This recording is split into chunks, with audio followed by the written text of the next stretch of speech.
Grazie a voi. Va bene, introduciamo questo argomento. Il punto in realtà è stato dato proprio da Franco. Sono debitore, in questo caso, dell'idea dell'imbeccata di proporre una serie di incontri su questo tema, proprio a un consiglio intuizione, diciamo così, di Franco, che parliamo spesso ovviamente di quello che facciamo, delle proposte che stiamo portando avanti da anni ormai, e riflettendo sull'ipotesi di affiancare delle esercitazioni, le pratiche all'interno delle serate, che non implichino nessun tipo di rivoluzionamento e niente, cioè cose fattibili praticamente sul posto, o da seduti o in piedi, ma sul posto, senza chissà che cosa. Allora l'intuizione che Franco aveva avuto era proporre un percorso su questi tre grandi temi che attraversano la cultura spirituale, esoterica, rituale, anche religiosa e successivamente filosofica, perché si è riflettuto molto su questo, tanto in Oriente quanto in Occidente. Infatti dal titolo voi noterete che l'unica parola italiana è la terza parola, sigilli. Le prime due, mantra e mudra, sono due parole che non appartengono al nostro impianto linguistico e neanche al nostro retroterra culturale. Sono termini sanscriti che appartengono alla cultura dello yoga in India. Okay? C'è un modo da cui si può partire per introdurre questa faccenda, ed è un modo abbastanza poetico di introdurre questa faccenda.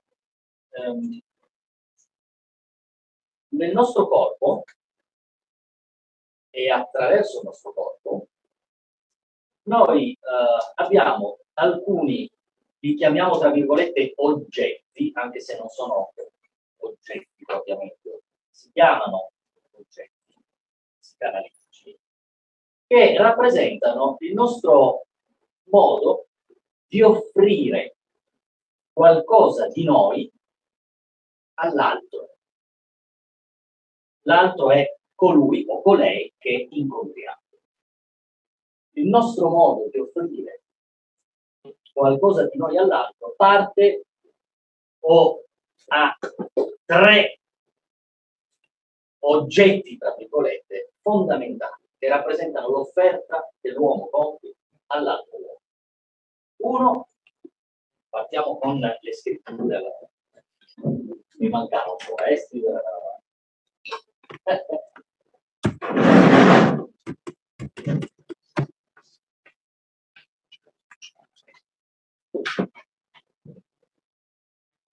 uno dei nostri primi modi di porci nei confronti dell'altro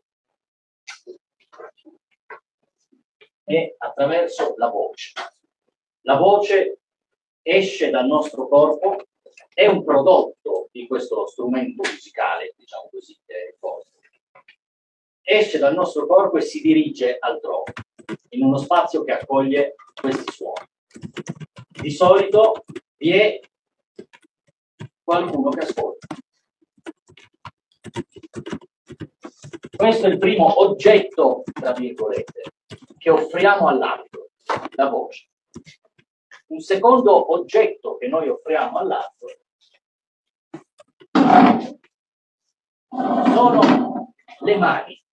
Il nostro modo di andare verso l'altro, nel senso dell'accoglienza, è la mano o l'abbraccio. Le mani testimoniano il sintomo dell'apertura o dell'accoglienza nei confronti dell'altro. Quando ci si presenta allungando, porgendo, si dice, la propria mano. Quindi le mani sono il secondo oggetto del nostro relazionarsi all'alterità.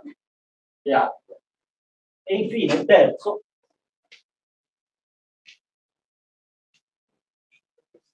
è lo sguardo. Il terzo oggetto psicanalitico di offrire il nostro corpo e la nostra anima alla persona o alle persone che ci stanno davanti è il modo in cui guardiamo, il modo in cui ci guardiamo, li guardiamo. Okay. Questi tre sono tutti e tre testimoni onesti, leali, trasparenti del nostro modo di essere nei confronti dell'altro. Perché dico onesti? Non sono testimoni in grado di mentire, perché non possono nascondere la verità.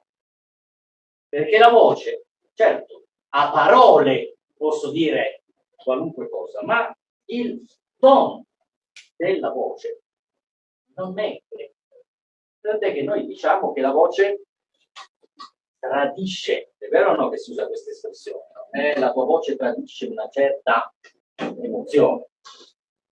Vuol dire che a prescindere da quel che stai dicendo, si capisce, si intuisce, si avverte, si sente che le cose non sono come le stai dicendo. Quindi puoi anche dire, ah sì sì, è andata benissimo ieri, ma la tua voce tradisce un certo disappunto. Non è andata forse come ti stai dicendo. Allora, la voce è onesta in questo senso. Il tremolio della voce denota la qualità dell'emozione che ci viene. Voi sapreste riconoscere, soprattutto se conoscete una persona, sono d'accordo, però se non la conoscete e l'enfasi dell'emozione di cui sta di fronte fosse forte, anche non vedendo il corpo, sentendo la voce, voi sapreste dire la voce di una persona spaventata, di una persona che ha paura, la voce di una persona triste, la voce di una persona gioiosa, felice, la voce di una persona entusiasta, che ne so, sareste in grado, no? Le mani per esteso è il linguaggio corporeo. E molti aspetti del linguaggio corporeo non sono sotto il controllo cosciente della persona, non sono sotto il controllo conscio. Quindi il linguaggio corporeo anche lui tradisce, anche lui mostra degli aspetti. Una stretta di mano. Se ci fate caso, quanto può dirvi una stretta di mano su una persona, o quantomeno su in quel momento quella persona, perché magari io non posso assolutizzare, ma in quel momento, frettolosa, duratura, stringe troppo, la mano è moscia, è sfuggente, insomma, è sudata, qual è il modo con cui viene il porgere la mano? Com'è il porgere la mano? Ci sono modi di porgere la mano che sembrano delle schermature, sembra, se uno dicesse alto là, ci potresti credere. No. Se nel mio presentarmi, mentre tendo la mano, vado indietro col corpo, no? Sto dando un messaggio di un certo tipo. Insomma, ci sono tante conferme del fatto che anche le mani sono oneste, dicono più di quello che magari uno vorrebbe far sapere. E lo sguardo non è un caso che storicamente è stato sempre enfatizzato, no? Che lo sguardo, lo specchio, no? Sono lo specchio dell'anima. Ed effettivamente chi coglie la natura dello sguardo è in grado di cogliere qualcosa che sta al di là delle superfici. Bene, ora questi tre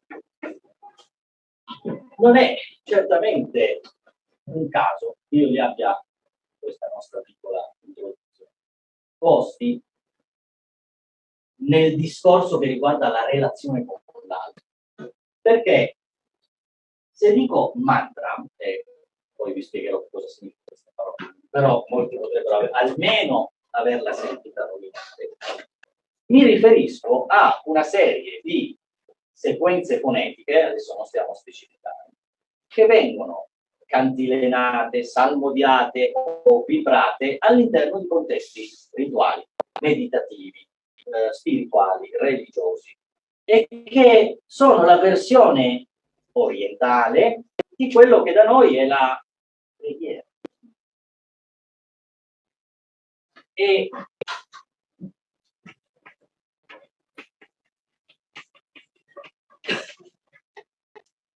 il senso è in questo caso che la voce serva a farsi ascoltare non tanto da questa persona, quella persona, queste persone, ma da un altro con la A maiuscola, che non è fisicamente qui presente tra noi, ma che è presente in un altro modo, un po' sempre nei nostri retropensieri.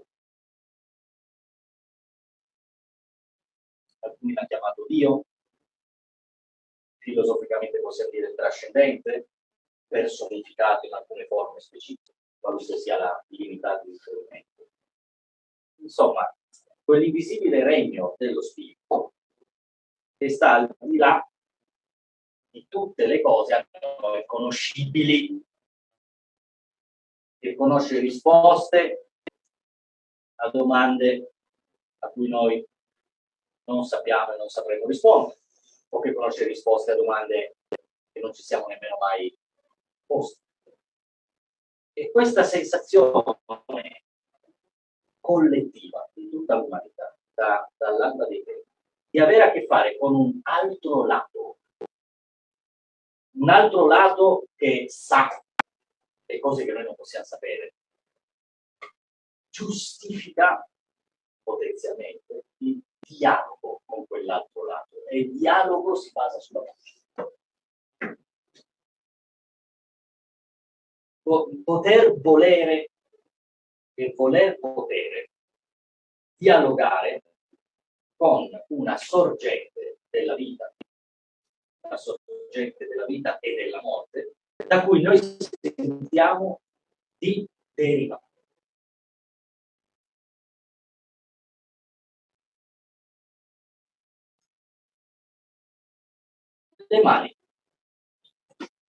Le mani come terminale del corpo intero, okay? Le mani come il simbolo della corporeità. Le mani rappresentano qualcosa di fondante per l'essere umano. La prima firma che l'uomo ha lasciato, in cui si sia mai ritrovato nel sé, risalente a più di 100.000 anni fa, in un'epoca che definire preistorica è ancora poco, una grotta in Indonesia, dopo essersi colorati con dei pigmenti rossi, gli uomini o in quell'epoca, in quel luogo, hanno lasciato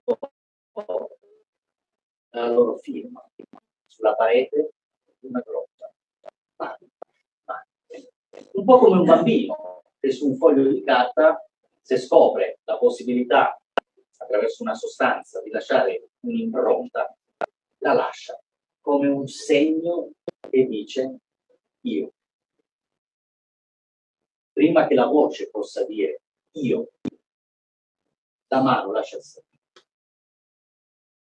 È un po' un equivalente evoluto dell'impronta intesa come orma del piede, che è un po' la firma del transito degli animali in certi territori. La mano ha a che fare con l'identità dell'uomo. Abbiamo delle linee, abbiamo delle impronte digitali e quelle ci restituiscono la nostra unicità. Una firma dell'uomo che diventa poi lo strumento attraverso cui l'uomo costruisce il mondo, perché l'intero mondo che noi conosciamo inizia grazie al fatto che ce ne facciamo qualcosa di pollice politico. Anche la mano è linguaggio, quindi, oltre che parte attiva nella costruzione del mondo.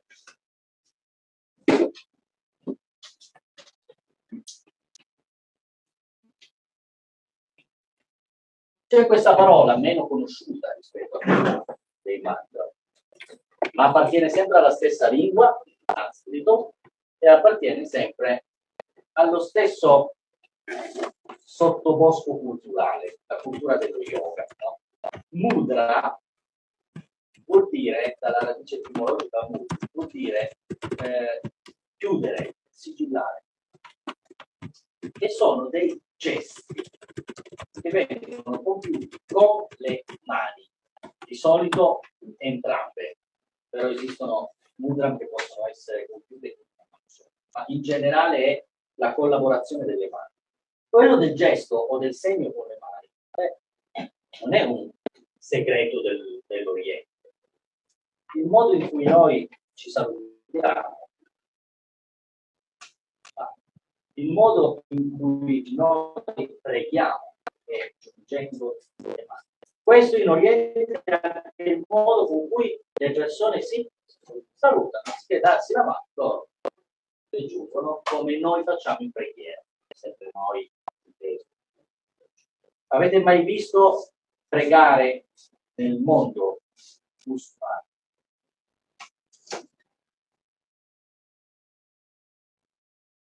Questo è uno dei gesti della preghiera, come se avessero un libro aperto. Quello del gesto delle mani è un linguaggio che appartiene alla sfera del sacro, perché i significati che sono poi veicolati attraverso la gestualità superano di gran lunga quello che le parole possono dire. A volte un gesto vale più delle parole, a volte il gesto sostituisce le parole.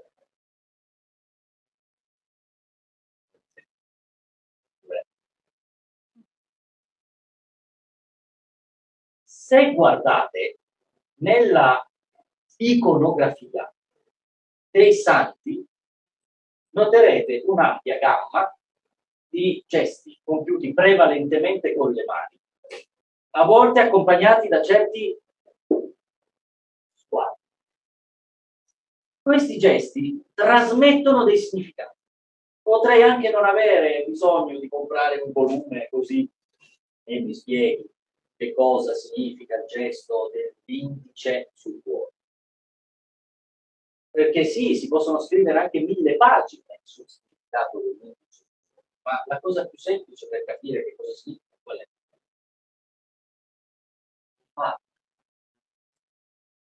E stare così un po' in quella che è un equivalente di una mudra, no? Nel mondo del sacro, nell'orizzonte del sacro in Occidente, per esempio. E questo vale per un esempio come questo, ma anche potremmo porre molti altri esempi, anche di collaborazione tra gesti. Dovrebbe essere l'indice sinistro a indicare il cuore, magari mentre il destro indica il cielo. E anche questo trasmette una serie di significati. Per esempio il rapporto tra l'alto e il basso, tra il centro e la periferia, l'esterno, tra uomo e Dio e così via. Questi sono argomenti profondi. Le mudra si chiamano così, cioè chiudere e sigillare, perché l'idea è che attraverso dei gesti, e noi faremo degli esempi pratici, no? Nel corso del nostro seminario, eccetera, eccetera, si possano fare creare dei circuiti simili ai circuiti elettrici. Abbiamo quindi due aspetti che collaborano, e lo vediamo che questo vale anche per i mantra e varrà anche per gli spiriti. Uno è un aspetto simbolico, l'altro è un aspetto energetico. Anche questa distinzione ve la comincio a scrivere qui, poi la approfondisco. Lato simbolico.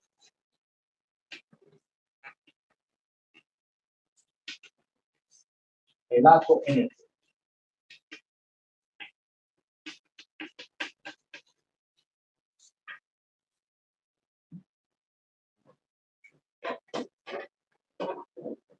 Già state intuendo. Metto le mani in questo modo. Sto unendo, fatelo con me. La punta del mignolo, la punta del pollice, tengo tutte le altre dita stese, ben aperte e distanziate. E poi chiudo il buco che c'è qua in mezzo, lo chiudo. Faccio quindi aderire il carpo, no? Più mignolo e pollice, tutto aderente, e le altre dita si aprono, si staccano bene. Se io guardo qua dentro, Posiziono questo sotto il mio volto e dirigo lo sguardo lì. Vedete, è come guardare dentro un fiore in un certo senso. È vero o no? Non ricorda quei fiori tubolari, tipo le trombe dell'angelo,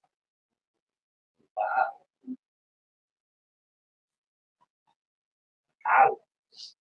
Guardando qua dentro, come guardare il fiore. Ora, c'è un aspetto simbolico. Io ho detto non a caso fiori, perché questa forma, se io faccio questo gesto e alzo le mani così, cosa viene in mente? Viene in mente il calice, viene in mente il fiore, le dita sono poi dei petali, lo vedete, no?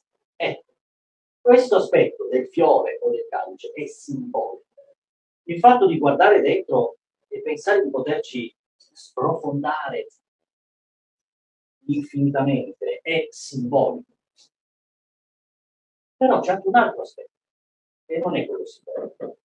Ho collegato le punte dei mignoli, le punte dei pollici, ho creato una specie di dialogo corporeo, sottile, energetico, tra queste due mani in questo modo.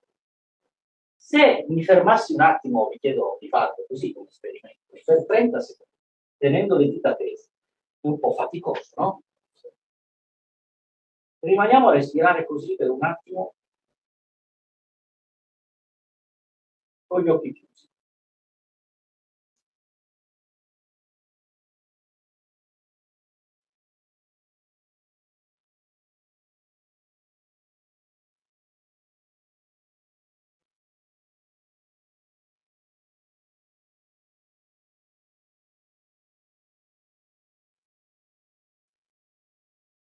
Ancora 3 bei respiri.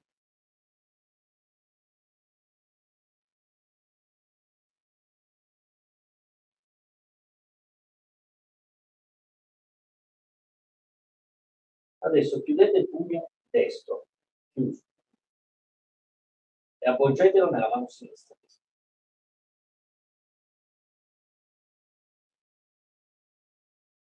Sentite, se siete in grado di percepirlo con gli occhi chiusi, quanta differenza vi sia nel rapporto tra quelle mani aperte e quelle mani chiuse, che trasmettono tutt'altro senso, magari più di protezione, centratura, addensamento, radicamento.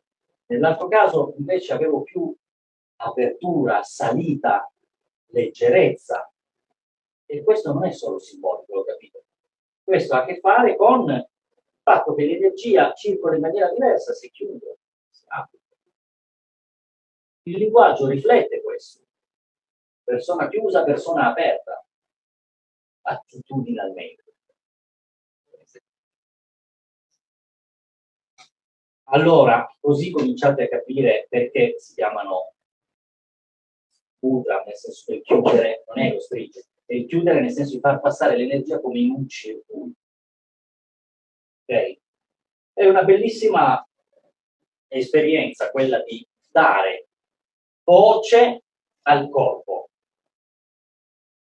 Allora così capite anche come mai in alcune statue Buddha ha l'indice del pollice, in altre il medio, in altre l'altare, il mignolo, e non sono ognuna di queste ha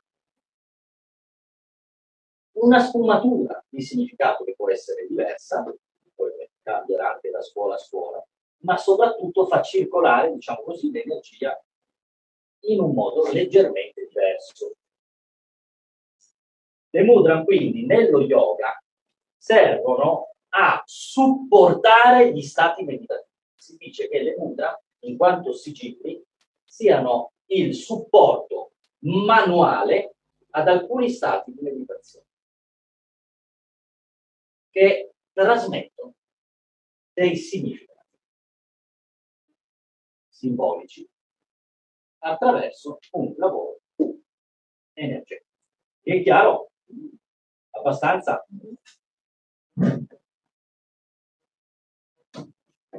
Adesso io uso la parola sanscrita per coerenza. Voi sapete già questa parola l'abbiamo sostituita con una più adeguata per il lavoro che faremo, è Sicilio. La parola in sanscrito è yantra, che vuol dire congegno. Poi vi spiego proprio i significati letterali. Vabbè, mudra ve l'ho già spiegato. Spiego i significati letterali di mantra. In India sono stati sviluppati dei simboli geometrici inizialmente semplici, poi via via più intricati, più complessi, che hanno anche loro dei significati simbolici, anche estremamente complessi. Noi non ci avventureremo, ma hanno anche un apporto energetico. Rappresentano infatti la versione grafica del suono. Ogni mantra ha un suo yantra, si associa una formulazione verbale a una forma geometrica. Prima Franco ci ha fatto un esempio. Il mantra che lui ha creato o ricevuto, insomma, che è sbocciato dentro di lui, che ha l'iniziale di Ra, Rafael, Gabriel, Michael, Uriel, è accompagnato al simbolo geometrico, l'ha detto lui, della croce. Quindi si salva l'aspetto fonetico della voce all'aspetto geometrico del sigillo o del sigillo. E questa è una storia molto antica, quella di dare voce ai simboli o di dare geometria, simbolo, ai suoni, in uno scambio continuo tra la visione, perché le geometrie sono fatte per essere viste, guardate, osservate, contemplate, quindi tra la visione e la voce. I significati di queste parole. Mantra, yantra, se vogliamo al plurale, è una parola composta, vedete, c'è yan e poi c'è tra, c'è man e poi c'è tra. Tra, cioè questo suffisso qui, significa strumento per. Nel caso del mantra, man, latino mens, che cos'è? Strumento per la mente, la preghiera, la vibrazione sonora, la recitazione ripetuta di suoni sono strumenti per la mente. Servono a indirizzare la mente su un punto, consentendo all'energia della mente di focalizzarsi, cioè concentrarsi. Ripeto, lo scopo dei mantra è far scorrere l'energia psichica in un punto, anziché disperdersi in 1000 rivoli come accade normalmente. Cioè per noi è difficile essere concentrati, quando lo stato di concentrazione è difficile. Allora, questo dovrebbe anche spiegarci in maniera definitivamente chiara perché la preghiera è a tutti gli effetti una forma di meditazione. Il rosario sgranato ripetendo le preghiere è esattamente come il mala con i suoi grandi sgranato ripetendo i mantra. Serve a creare una compattezza nell'energia della psiche.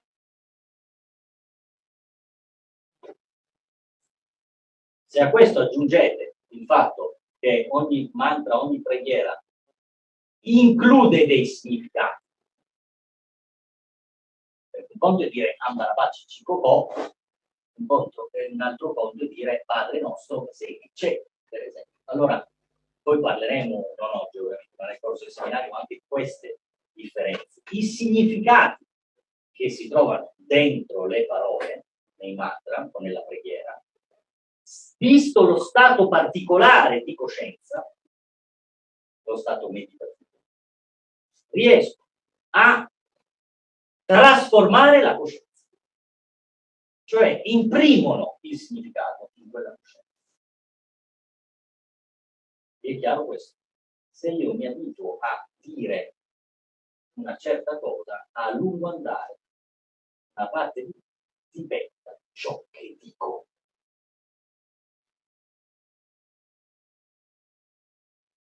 Su un altro livello, questa è la stessa verità che qualcun altro ha espresso dicendo che se ripeti una bugia infinite volte, finirà per diventare una verità.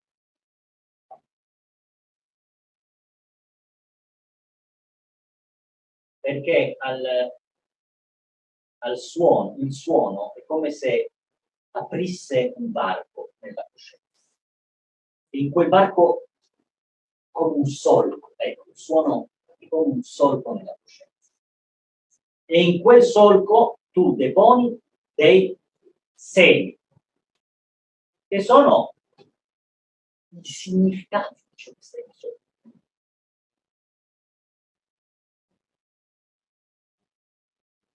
Quindi se io dico oh Padre Onnipotente, proteggi la mia anima, custodisci, e lo ripeto, alla fine io sto trasmettendo quei significati alla mia psiche.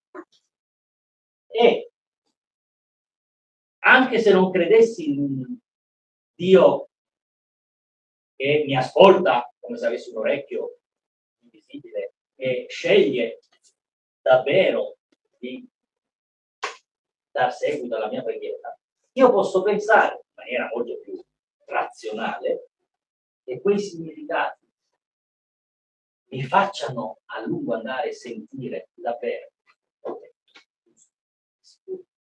o più protetto, più custodito.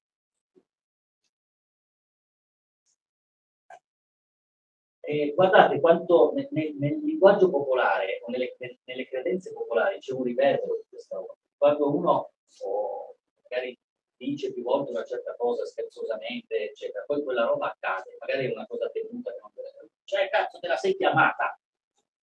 Ma è come dire, l'hai detta più volte e hai predisposto la tua coscienza o la tua psiche affinché incontrassi quell'evento. No?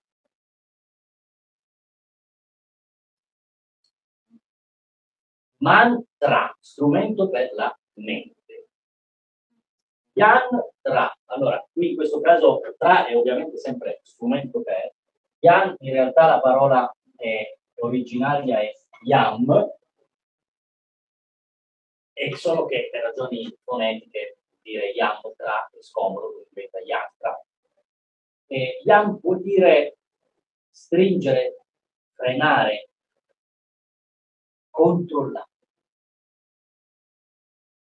Quindi uno yantra è uno strumento per uno strumento per stringere e controllare.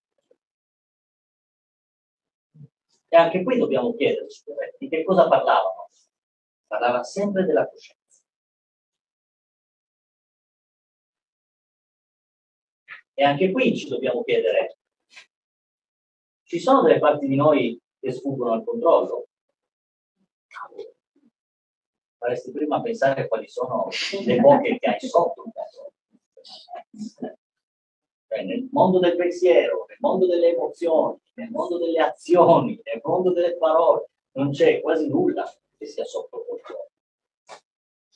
I yantra, che sono la versione orientale dei sigilli, aiutano a rappresentare una cosa complessa in una forma accessibile e osservabile con lo sguardo. Quando gli occhi si posano su qualcosa, entrano in dialogo, in contatto con quel qualcosa. Quel qualcosa, attraverso lo sguardo, comunica dei significati. Perciò, se io disegno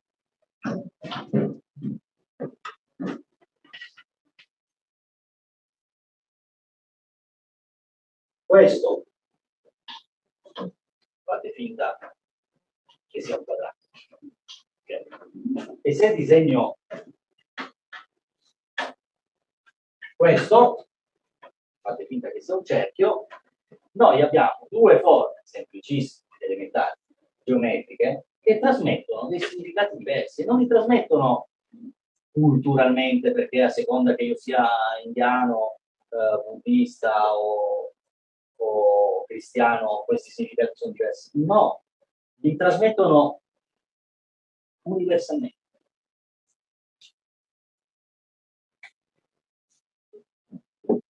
Se vi dicessi di associare, per esempio, le parole libertà e necessità, oppure libertà e regola, a queste due forme geometriche, il 99,9% degli esseri umani sulla Terra direbbe che la libertà è il cerchio e che il quadrato è la regola. Se dicessi di associare a queste due forme geometriche cielo e la terra, il 99,9% delle persone direbbe che il cielo è il cerchio e la terra è il quadrato.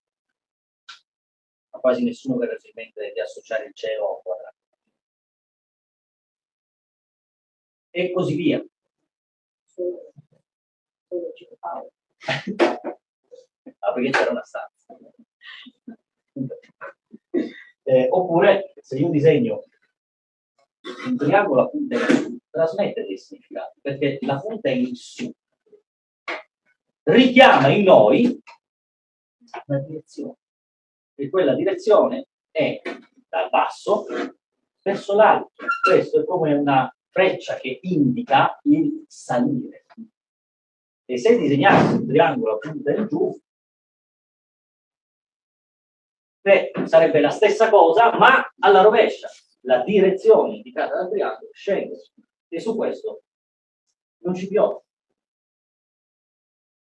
Allora, vedete che c'è una dimensione universale della geometria come linguaggio. Perciò, sposando alcune forme geometriche, poi rendendole via via, a seconda dei contesti, eccetera, complesse, si possono veicolare tanti significati. E a noi non sarà, secondo me, per noi non sarà molto interessante fare le liste dei significati, perché, ripeto, è come dire quante cose posso scrivere sul simbolo del Tao. Sono state scritte milioni e ne saranno scritte ancora milioni. Qual è la cosa migliore? È la contemplazione di quel simbolo. Quindi permettere a quel simbolo di operare attraverso lo sguardo una trasformazione nella coscienza. Ripeto, permettere a quel simbolo di operare una trasformazione nella coscienza attraverso lo sguardo. Allora, capite in che senso stringere e controllare? Cioè, sono concetti ampissimi che vengono molto dilatati, che vengono racchiusi in un simbolo. E il simbolo rende accessibile una gamma vastissima di significati. È come se io fossi andato da mio nonno con una chiavetta USB, che lui ovviamente, essendo molto prima dell'esistenza delle chiavette, non avrebbe potuto mai sapere. E gli avessi detto: nonno, guarda, qui c'è tutta la mia biblioteca, ci sono 350 volumi. E lui si sarebbe messo a ridere. E la compressione in un dispositivo che contenga tanta infinita roba in poco, qualcosa di piccolo, è lo yantra, o il sigillo, o il simbolo. Capito? Questo rende disponibile o accessibile un gran quantitativo di roba in un rapporto apparentemente contenuto e limitato con un oggetto che in questo caso è una forma geometrica. Lo sguardo è in grado di operare le trasformazioni. le cose cambiano intorno a noi a seconda del modo con cui noi le guardiamo. Questa è un'altra perla della saggezza antica. Se la bellezza è negli occhi di chi guarda, lo è anche il suo contrario, lo è anche la volgarità o l'orrore. È possibile avere uno sguardo sulle cose che consenta alle cose di rivelare degli aspetti non spontanei, cioè consenta alle cose di rivelarsi. Ed è un po' come quando noi ci guardiamo negli occhi. È una cosa che capita ormai di rado, è difficile sostenere lo sguardo di qualcuno. Adesso è una società ipernarcisista, è una società molto presa dai dispositivi con cui ci troviamo ad avere a che fare normalmente, quindi lo sguardo degli altri a malapena viene incrociato. No? Però ci sono altre culture, per esempio, dove l'incrocio dello sguardo abbozza un dialogo.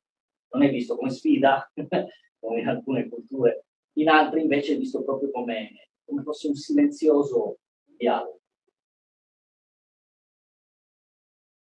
Con lo sguardo possiamo cambiare il mondo intorno a noi, a seconda cioè di come lo guardiamo, ma le cose intorno a noi possono, attraverso lo sguardo, operare delle trasformazioni sulla nostra coscienza.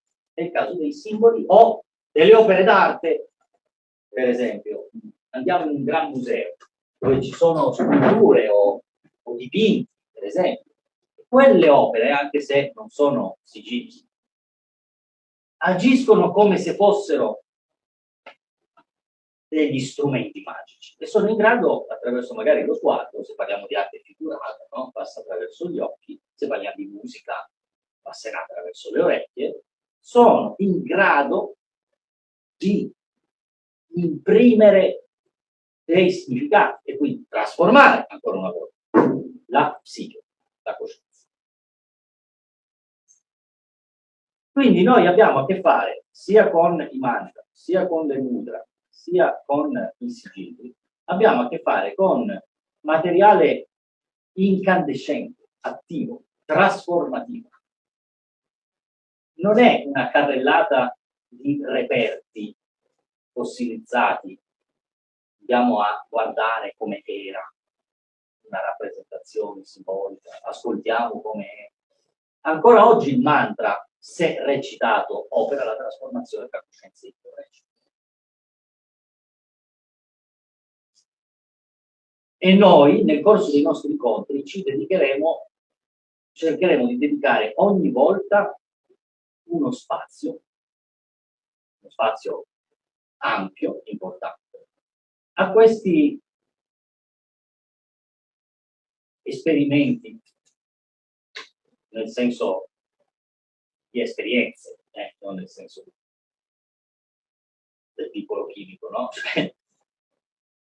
Un aspetto empirico, volevo dire, no? Cioè nel senso di ci mettiamo a disposizione del fare esperienze e vedere eventualmente come queste esperienze, nell'arco di una gamma di incontri abbastanza significativa, 11 tappe, possano operare sulla nostra psiche trasformativa. Oppure, se non proprio trasformandola, consentendoci di osservare, di guardare alcuni aspetti che magari non siamo, o che abbiamo dato per scontato, o al contrario, che non abbiamo mai osservato, su cui la nostra attenzione non si era mai posta.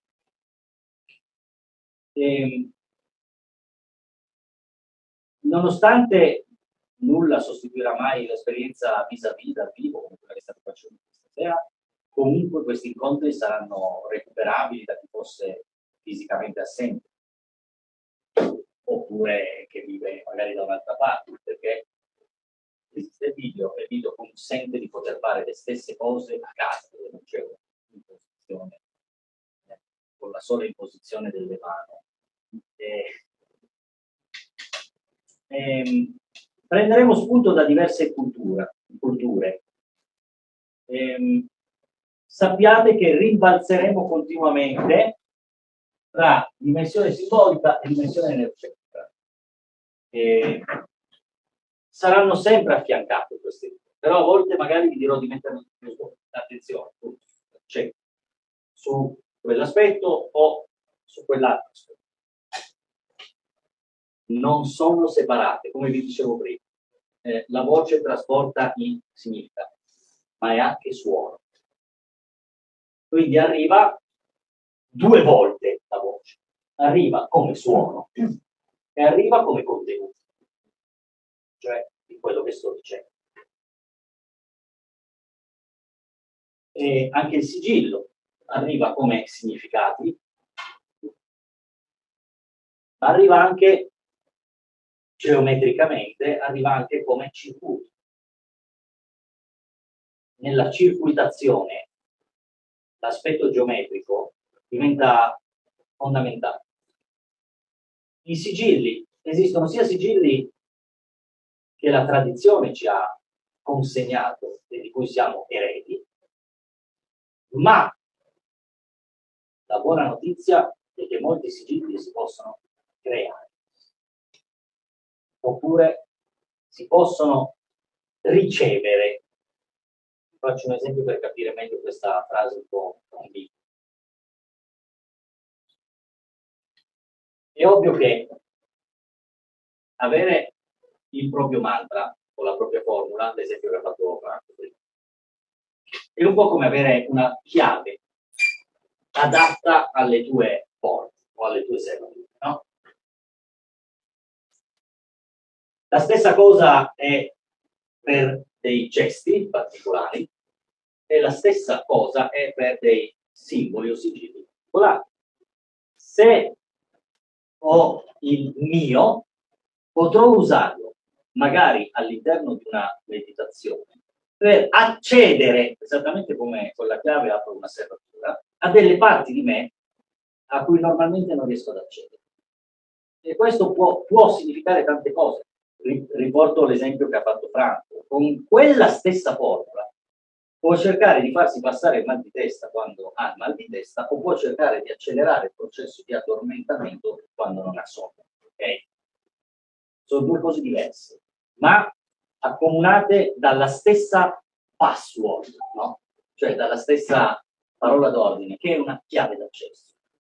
Ora, a lui quella formula è arrivata. Le cose migliori che funzionano bene per sé funzionano esattamente così. All'improvviso sbocciano, appaiono nel campo della propria mente, come un fulmine nella notte. Così arrivano le buone idee. No?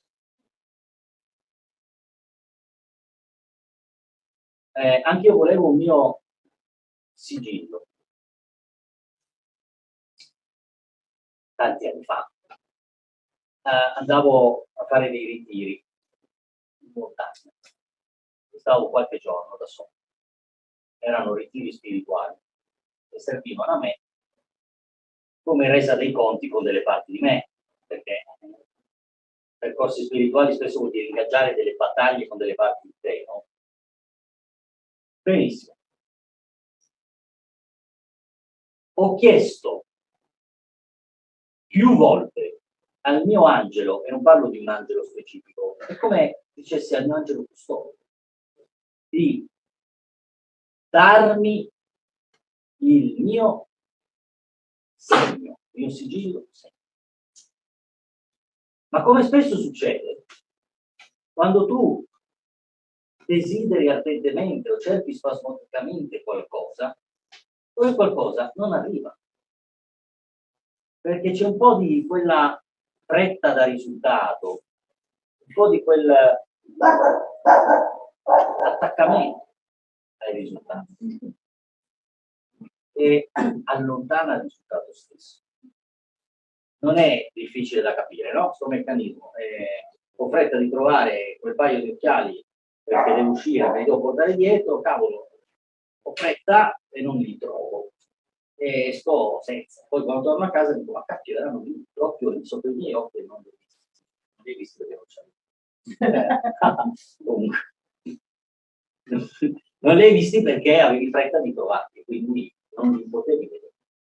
Quindi quando mi sono arreso, in un certo senso arreso, cioè non mi sono volontariamente arreso, però quando questa richiesta è retrocessa, non era più un'urgenza.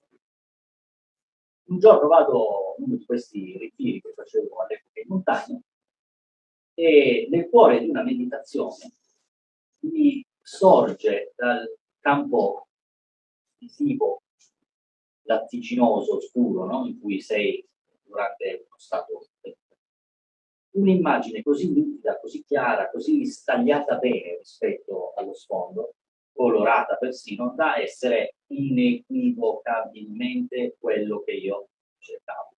E solo dopo mi sono reso conto che era contemporaneamente un sigillo, cioè nel senso che io potevo disegnare questa cosa, no? La potevo dire, e era un piccolo sigillo. Ma era anche un segno, nel senso, avrei potuto, come ho fatto poi, trasformare quel sigillo in un gesto corporeo, perché la forma che aveva quel sigillo era quella che avrebbero potuto avere la mia testa, le mie braccia e le mie gambe se le avessi messe in un certo modo, replicando la forma del sigillo. Quindi avevo un sigillo, ma avevo anche una mudra in un certo senso, anche se era fatta con l'intero corpo, non solo. E, curiosamente, sebbene stilizzate, quel sigillo era composto, sebbene stilizzato, da 3 lettere. E quindi avevo anche un piccolo mantra, avevo anche una piccola formula di cifre. Ecco un esempio piccolo, banale, di come in una esperienza, chiamiamola tra virgolette spirituale, erano i miei primi passi, per carità, però in una sola esperienza si sono coagulati in una convergenza che ricorda un po' la fusione dei metalli, no? Dell'alchimista. Il verbo, il suono, la voce. Il corpo, la mudra, il gesto e la forma geometrica o sigillo. Per molto tempo quella per me è stata un po' un passepartout, perché mettevo il corpo in quella posizione, recitavo quella parola e visualizzavo questo, facendo aderire 3 oggetti psicanalitici, no? Del nostro rapporto con l'altro. E l'altro si apriva. Quell'altro sono sempre io, ovviamente, però le parti di me non conosciute. Se avete notato, e qui concludo, adesso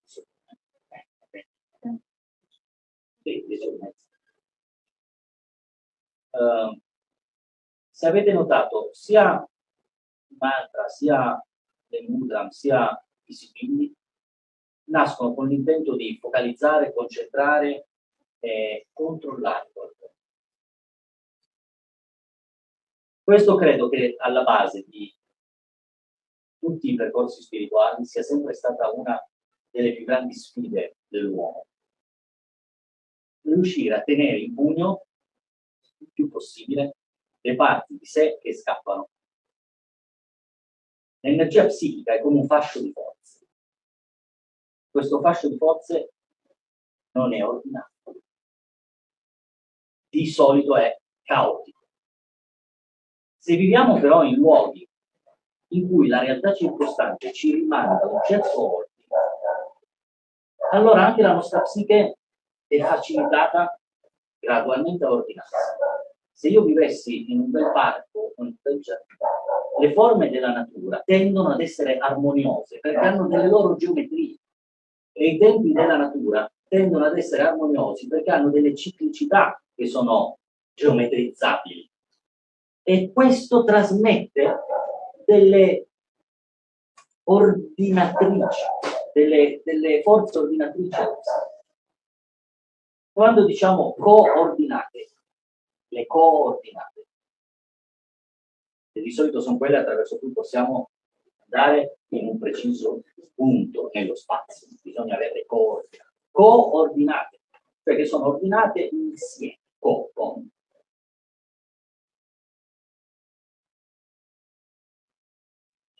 Certe architetture sono armoniose e trasmettono quel tipo di armonia. Vi sono luoghi più riposanti di altri, non per il rumore, non solo per il rumore. Ci sono luoghi che hanno energia in grado di trasformare ordinatamente e armonizzare la sera, e altri invece che potrebbero far ottenere addirittura l'effetto opposto. I giapponesi si sono impegnati in una delle loro arti, Feng Shui, che è un modo di trasferire dei significati armonici all'ambiente, se si è in una stanza, depositando in certi luoghi, diciamo, strategici della stanza, delle forme geometriche o dei sigilli che veicolano un certo tipo di significato armonico.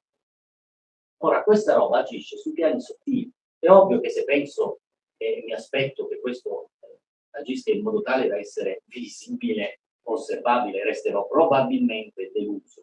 Ma se io acquisco la mia sensibilità, a lungo andare questi imprinting lavorano su dei piani che stanno dietro le quinte.